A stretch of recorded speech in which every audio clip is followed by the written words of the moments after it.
Turn this way. Keep going. Pedal hard. It's probably been the hardest thing I've ever had to live through is seeing my brother die in my arms. Ask anyone who knew him. 10-year-old Xander Corpella burst with life. Despite being diagnosed with asthma at age 2, Xander was a breath of fresh air to his family and friends. Keep going. First down.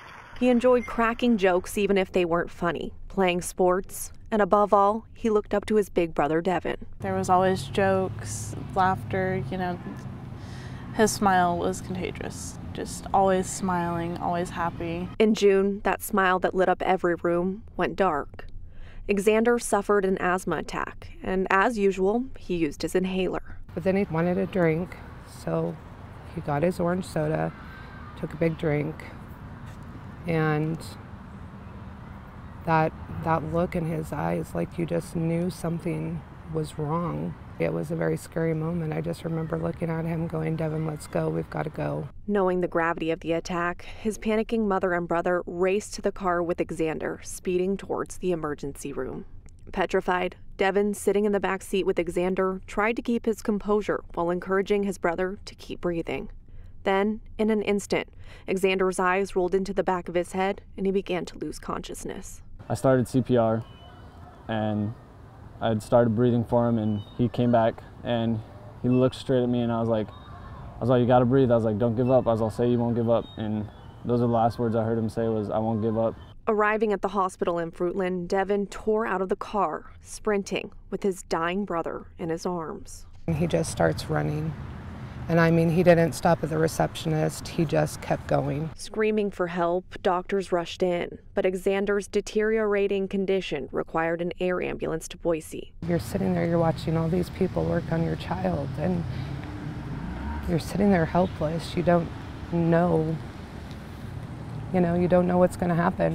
Once the family finally got to see Xander, he was a shell of himself, covered in wires and tubes, laying motionless. Then when family met with doctors, they too were left breathless.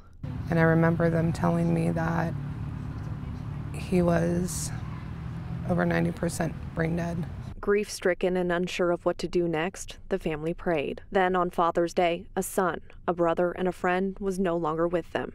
Xander was gone. He made a choice for us, so we didn't have to.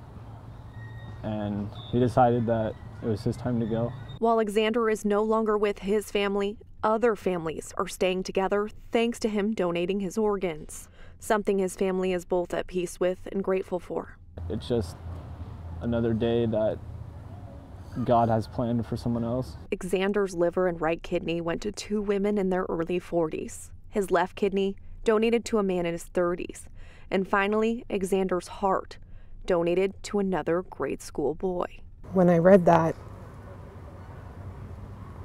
I teared and I cried. Still grieving, hospital bills soon overflowed the mailbox. We're a pretty low-income family.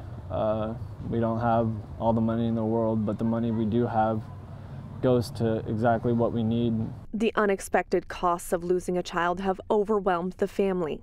Xander, who lives on in the life of others, has yet to have a memorial service. Worse yet, agonizing months have passed, and Xander is sitting in a box in a crematorium until the family can afford to have his ashes released. Once we are able to do his memorial and his service, I know it's going to take off the pain because we're going to know that he's finally getting the peace he deserves. For a kid full of life and who gave the gift of life, the family only hopes Xander's story ends the way it began, with a smile. Lacey Darrow, 6 on Your Side.